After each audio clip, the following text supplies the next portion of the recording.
Dios les bendiga. Estamos nuevamente encontrándonos para darle la gloria y la honra a nuestro Dios. Nos reunimos nuevamente y con un corazón confiado en el Señor, creyendo en las promesas de Dios, vamos a iniciar este tiempo. Yo le invito para que preparemos el corazón y le demos al Señor toda la gloria, toda la honra y toda la alabanza. En el nombre de Jesús. Vamos a orar y vamos a proclamar la grandeza del Rey de Reyes, del Señor de Señores, del que vive y reina por siempre y para siempre, en el nombre poderoso de Jesús. Padre, te damos muchas gracias, porque tú eres quien nos ama, quien nos llena con tu presencia, quien se glorifica en poder y en bendición sobre nuestras vidas, quien nos levanta, quien nos sostiene. En todo momento tú estás a nuestro lado, Señor. Te bendigo y te adoro y glorifico tu nombre, Señor, y entrego este momento para la alabanza y gloria de tu nombre. Bendice, Señor, al que está allí, Señor, compartiendo este tiempo de alabanza y de adoración, este estudio de tu palabra, sea bendición en cada vida y tu gloria y tu majestad se magnifique en poder y en gloria en el nombre de Cristo Jesús. Amén y amén. Le invito para que tome su Biblia y la abramos para estudiar en ella, preparemos el corazón. En el libro de Josué vamos a mirar en el capítulo 5, vamos a estudiar unos pasajes del libro de Josué. Y por eso le invito para que usted tome la Biblia y podamos leer juntos y compartir juntos este tiempo de bendición para nuestras vidas. En el libro de Josué nos narra la historia del pueblo de Israel después de la muerte de Moisés. La nación se hallaba a las puertas de esa gran promesa hecha a toda esta gente que venía desde días de Abraham, pero solamente ellos tenían que cruzar el río Jordán y tomar posesión de la tierra prometida. Como todos sabemos, Dios llama a Josué y finalmente entran a esta tierra para conquistar esa promesa de Dios. Pero en el capítulo 5, 6 y 7, nosotros vemos cómo el Señor los preparó para poder alcanzar esas promesas. El Señor preparó ese pueblo para poder alcanzar las promesas. Y es por eso que en el capítulo 5, aquí en la Reina Valera, nos dice la circuncisión y la Pascua en Gilgal. La circuncisión fue establecida como una señal del pacto entre Dios y Abraham en el libro de Génesis, en el capítulo 17. Pero esa práctica había quedado en suspenso durante los 40 años que ellos habían estado en el desierto, probablemente como una manifestación de apatía y de desobediencia a lo que había sido establecido por Dios. El cortar ese prepucio en los hombres tenía el propósito de marcar al individuo e identificarlo como parte del pueblo de Dios, como parte de ese pacto, de ese pueblo del pacto. Y este signo carecía, al hacerlo externamente, digámoslo así, carecía de significado si no iba acompañado de un propósito interior, de alejarse de las obras de la carne, en otras palabras, por que la misma palabra del Señor y el mismo Dios habla de la circuncisión del corazón. Permítame ir un poquito más atrás, en Deuteronomio capítulo 30, versículo 6. El Señor le dice a Moisés, y circuncidará Dios, Jehová tu Dios, circuncidará Jehová tu Dios tu corazón y el corazón de tu descendencia, para que ames a Jehová tu Dios con todo tu corazón y con toda tu alma, a fin de que vivas. Y en que no está claro por qué la circuncisión estaba asociada con el oprobio de Egipto. Lo que sí está claro es que ella cortaba todos los lazos que ataban al pueblo a esa servidumbre egipcia. Y el yugo estaba en ese momento siendo quitado completamente. El pueblo demostraba que creía, oiga bien, y que obedecía a Dios. ¿Cómo? Celebrando la paz. También nos habla en el capítulo 5 de la celebración de la paz. Recordemos que antes de salir 40 años atrás de Egipto, ellos habían celebrado la Pascua y ahora debían volverla a celebrar. Y allí en esta ocasión, en la cual estaban recordando que ellos iban a heredar esa tierra prometida solo por medio de esa fe que ellos habían depositado en la sangre del Cordero. También hay otro hecho significativo aquí en el capítulo 5, y es que nos dice que el maná cesó. El maná fue provisto durante 6 días por Dios de una manera milagrosa, durante 6 días de la semana, durante 40 años. Y cuando entraron a la tierra prometida, esa promesa de la provisión divina ya tomaba una nueva forma, porque Dios se mantenía como proveedor, pero el pueblo asumía la responsabilidad de labrar ellos mismos la tierra y de alimentarse de ella. Debemos nosotros recordar que el Señor no faltará nunca a ninguna de sus promesas, pero hay condiciones para conquistar cada promesa de Dios a nuestra vida. En el caso del pueblo de Israel, que nosotros también podemos traerla para nosotros, el pueblo que salió de Egipto llevaba esa promesa que había sido dada por Dios, pero miremos aquí cómo el Señor prepara al pueblo para que ellos pudiesen conquistar esa promesa y además pudiesen disfrutar. Entonces, vamos a Josué en el capítulo 5 y vamos a comenzar leyendo en el versículo 2. Nos dice la palabra del Señor. En aquel tiempo, Jehová dijo a Josué: hazte cuchillos afilados y vuelve a circuncidar la segunda vez a los hijos de Israel. El pueblo se encontraba allí a las puertas de Jericó cuando Dios le dice a Josué que afile cuchillos.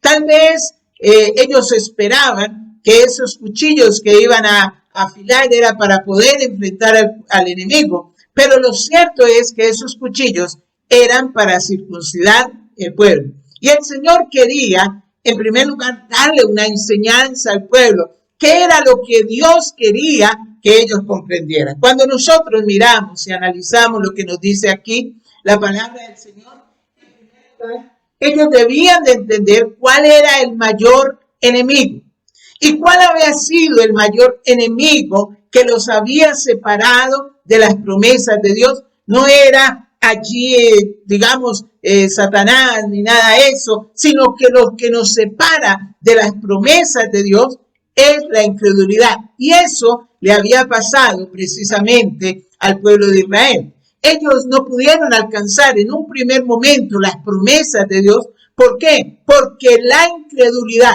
Ellos conocieron la tierra, porque Dios les había dicho, tierra que fluye leche y miel. Y ellos vinieron allí diciendo, es muy buena, es maravillosa, pero hay gigantes y no podemos contra ellos, no podemos contra ellos. Todo lo carnal que hay en nuestro corazón no nos permite alcanzar esas promesas de Dios. Es por eso que el apóstol Pablo, también tomando estas enseñanzas, en Romanos capítulo 2, versículo 29, habla de la circuncisión del corazón.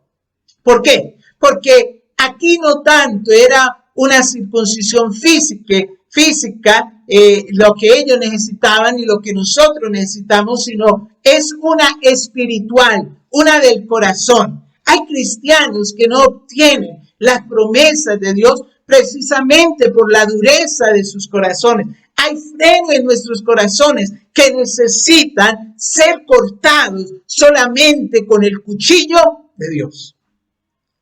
Otra enseñanza que ellos recibían allí era que Dios es quien da la victoria. La lucha no es nuestra, es de Dios.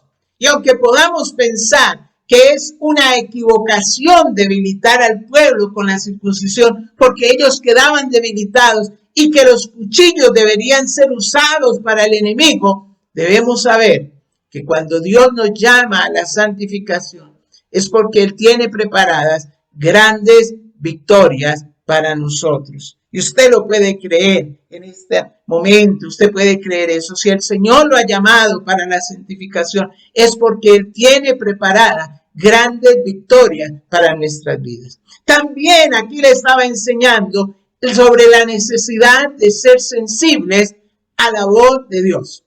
Y en este momento, así como el pueblo de Israel, que tenía que quedarse un cierto tiempo esperando allí, ellos debían aprovechar ese tiempo para tener una experiencia con Dios.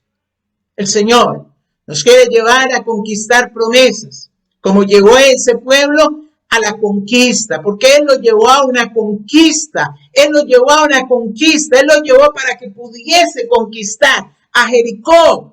Por eso es que tenemos que aprovechar bien este tiempo de preparación. Pasemos tiempo en la presencia de Dios. Dejemos que Dios nos hable de lo que sobra en nuestras vidas. Que tome el cuchillo y arranque todo aquello que es freno para poder alcanzar las promesas de Dios.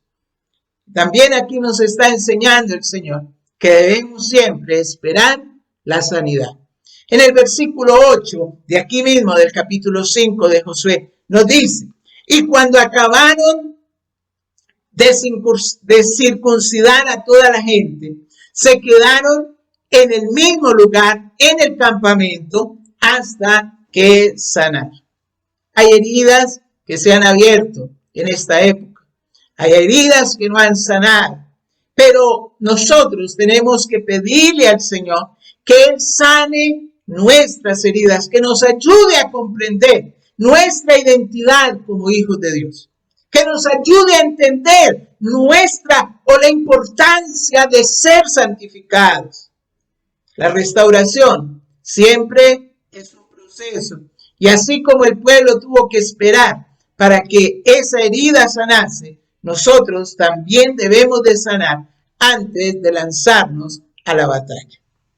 En segundo lugar, vamos al versículo 10.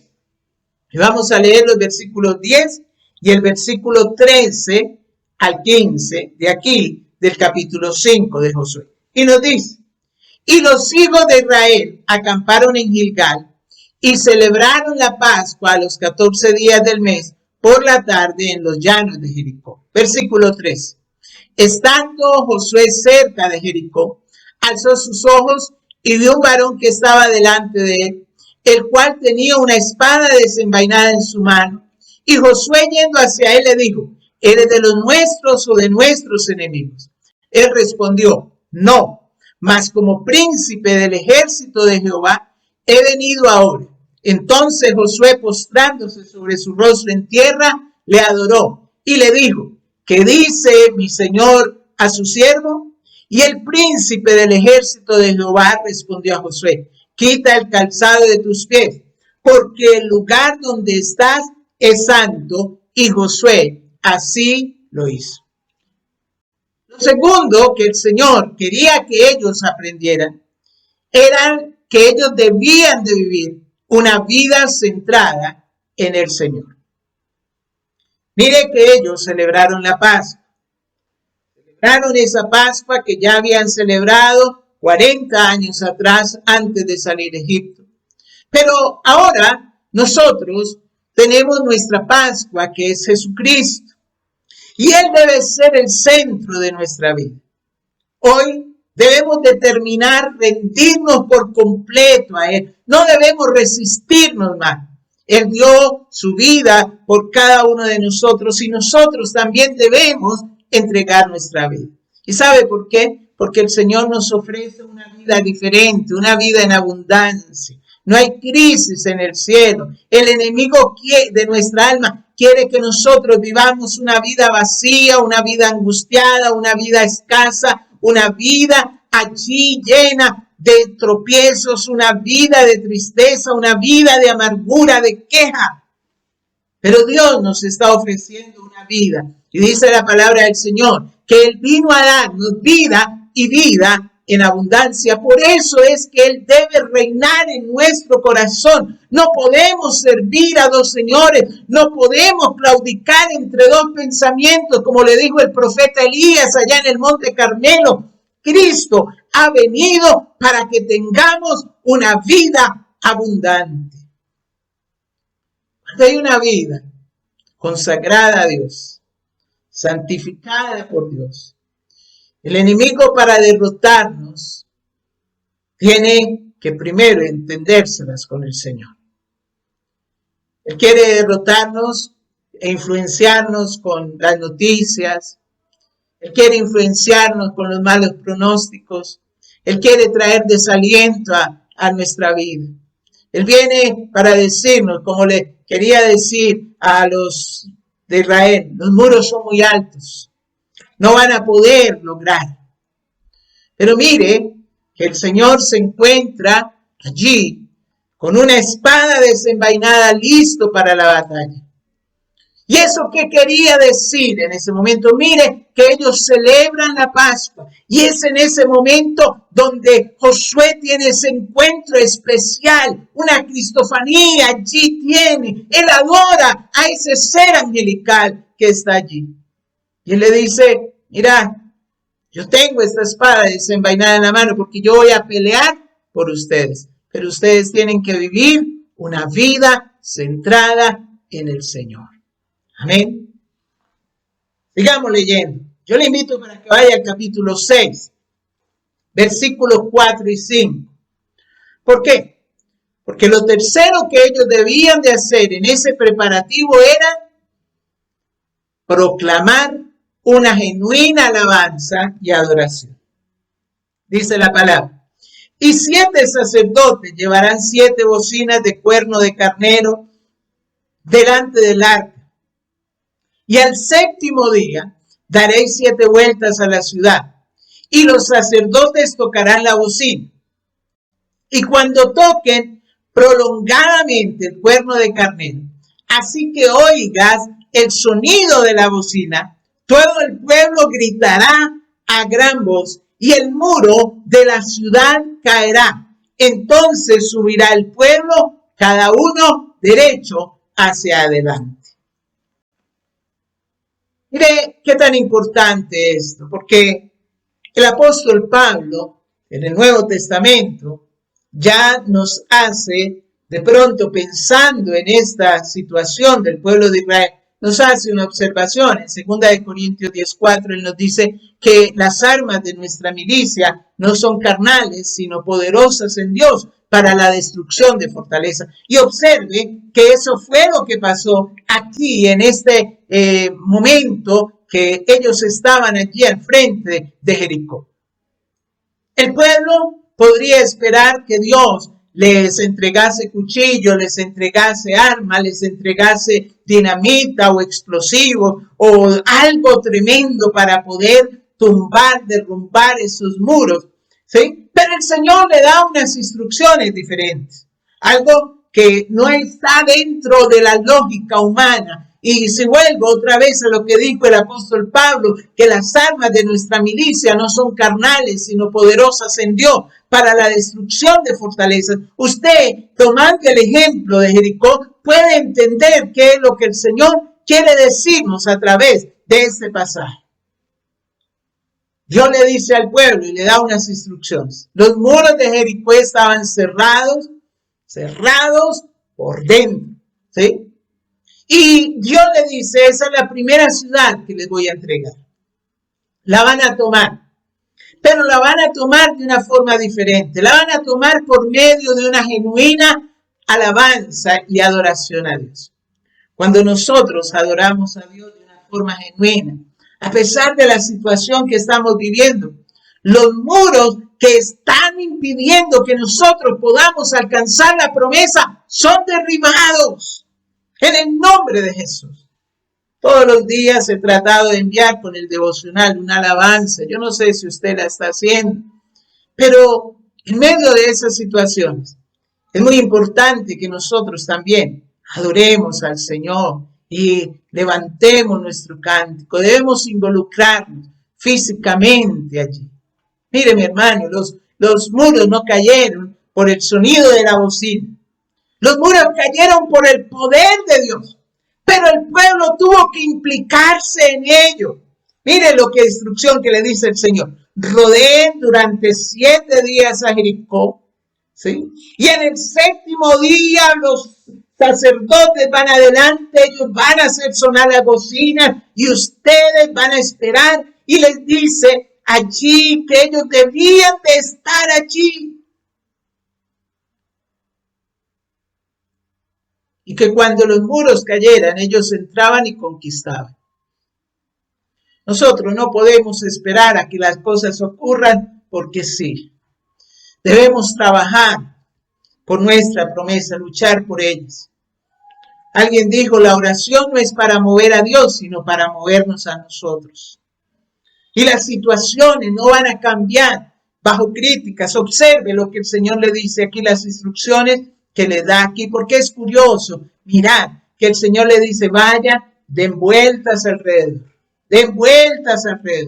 Pero no podían ir ni cantando ni hablando. Si usted lee el versículo 10, usted se da cuenta cómo el Señor le dice allí a Josué, y Josué le dice al pueblo que ellos no iban a gritar, no se iba a oír su voz, ni saldría palabra de su boca hasta el día que él les dijera, hasta el día en que los sacerdotes tocaran esas bocinas. Todo el tiempo debían de estar allí calladitos. ¿Y sabe por qué, mi hermano? Porque el Señor, en su sabiduría y en su conocimiento, no quería que ninguno pusiera en duda el plan de Dios para destruir a Jericó y pudiera desanimar. Tal vez allí, si ellos iban hablando, alguno podría haber dicho, ¿y será que así vamos a tumbar este muro? ¿Será que solamente dándole vueltas? Eso necesita decir y entrar y atacar y sitiarlo.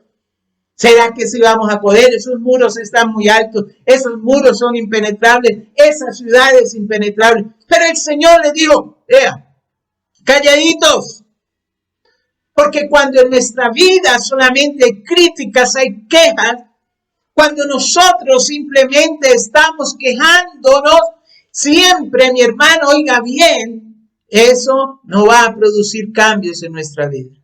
Nosotros cambiamos podemos cambiar cuando nosotros transformamos la crítica por la adoración. Cuando cambiamos la pasividad por la actividad. Recuerde esto, hay un consejo que también, leyendo en alguna oportunidad, alguien decía, haz las cosas como si todo dependiera de ti y confía en el resultado como si todo dependiera de Dios. Y ellos estaban allí en esa situación, haciendo las cosas como si todo dependiera de dar esas vueltas, pero también cuando gritaron, que pensaron y confiaron que todo dependía directamente de Dios. Y en cuarto lugar, allí también, vamos al capítulo 7, versículo 13. ¿Por qué? Porque ellos debían de aprender a confesar el pecado oculto. Josué capítulo 7, versículo 13 nos dice, levántate, santifica al pueblo y di, santificaos para mañana, porque Jehová, el Dios de Israel, dice así, anatema hay en medio de ti, Israel, no podrás hacer frente a tus enemigos, hasta que hayáis quitado el anatema de en medio de nosotros. En el capítulo 7 nos narra cómo el pueblo iba y se levantó para ir contra una ciudad pequeña, Ai. Y dice la Biblia que Josué mandó espías y dijeron, no, esa ciudad es pequeña, no es como Jericó, aquí no vamos a cansar todo el pueblo, mandemos a unos pocos, y mandaron a unos pocos y fueron ahí, y se devolvieron diciendo, ay. ¿Por qué? Porque sufrieron una gran derrota. Ellos creyeron que la victoria iba a ser fácil, pero el pueblo de Israel cayó derrotado. Y Josué entra en una oración y en un clamor y diciendo, Dios, ¿por qué nos permiten esto? ¿Por qué nos sucedió esto? ¿Por qué? ¿Qué van a decir nuestros enemigos? ¿Qué van a pensar? Pero Dios le muestra a la razón a Josué y le dice, es que hay un pecado oculto.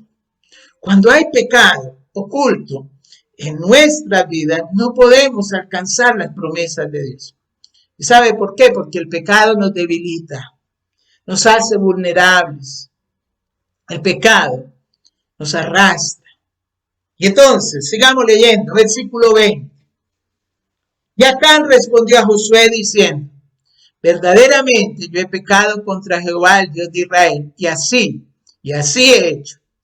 Pues vi entre los despojos un manto babilónico muy bueno, y 200 siclos de plata y un lingote de oro de peso de 50 siclos, lo cual codicié y tomé, y he aquí que está escondido bajo tierra en medio de mi tienda, y el dinero debajo de ello. Observe lo que aquí había.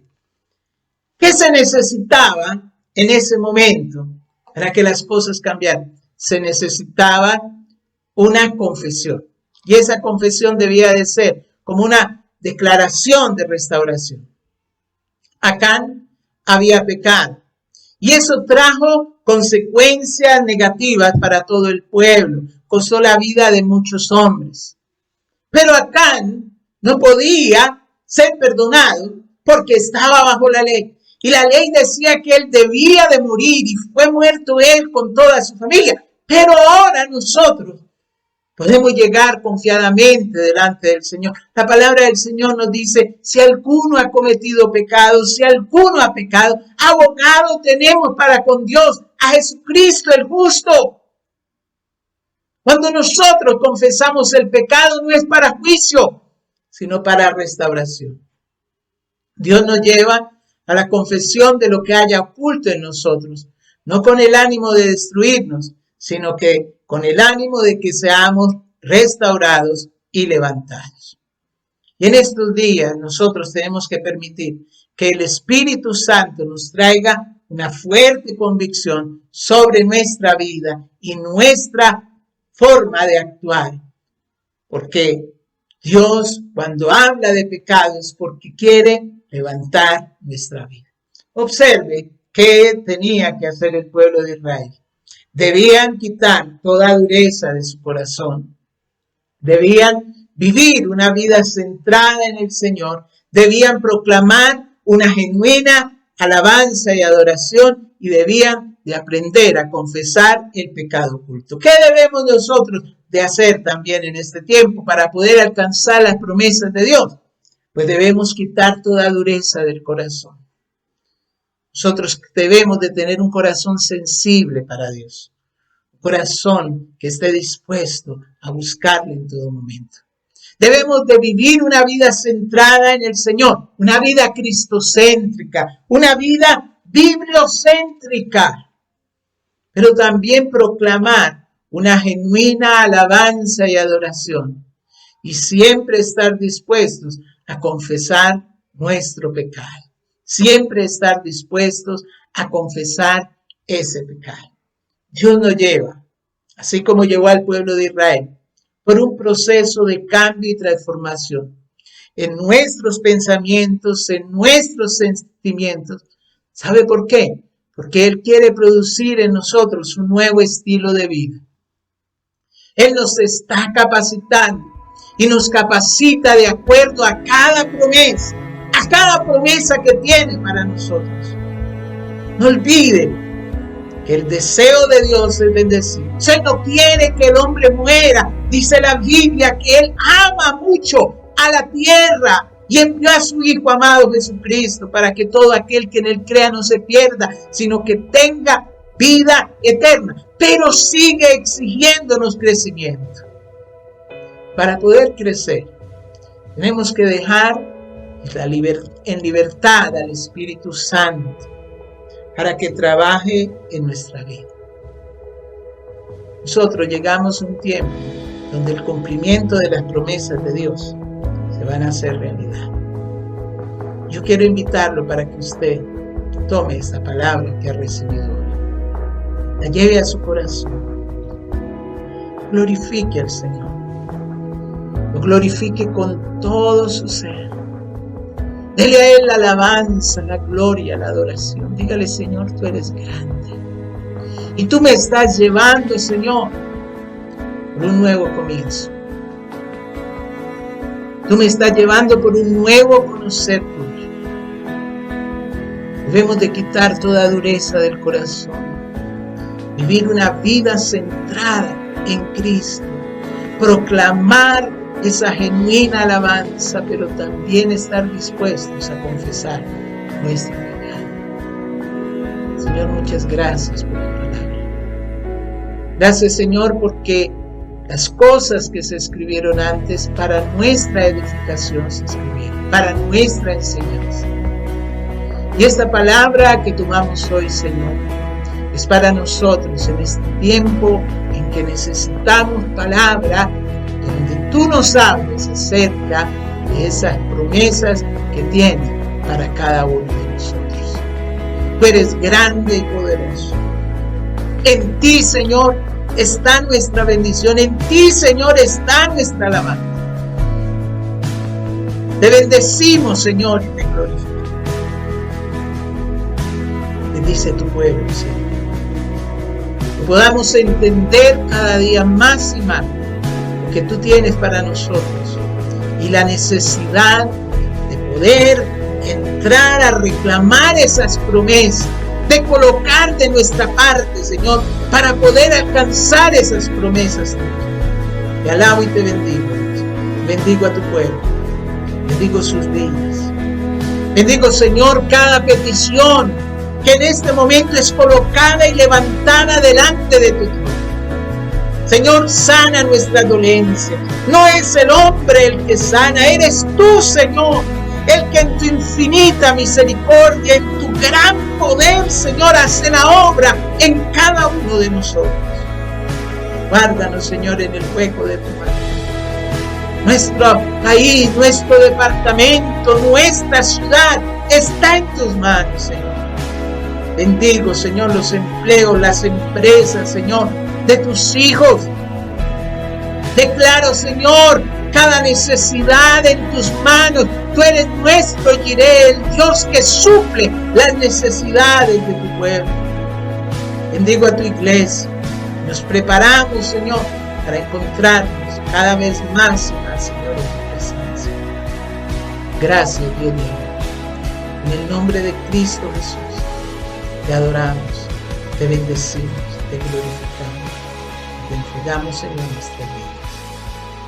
En el nombre de Jesús. Bendice, Señor, cada vida y glorifica tu pueblo. En Cristo Jesús. Amén y amén. Gloria a Dios. Mis hermanos, siempre será una bendición poder encontrarnos y poder proclamar juntos la palabra del Señor. Sigamos adelante, confiando en el Señor, creyendo en sus promesas, esperando cosas grandes de parte de Dios y glorificando su nombre en todo momento. Dios les bendiga, mis hermanos. Dios les guarde, les llene de bendición cada día más y más. En el nombre de Jesús. Un abrazo, en la gloria del Señor. Dios les bendiga.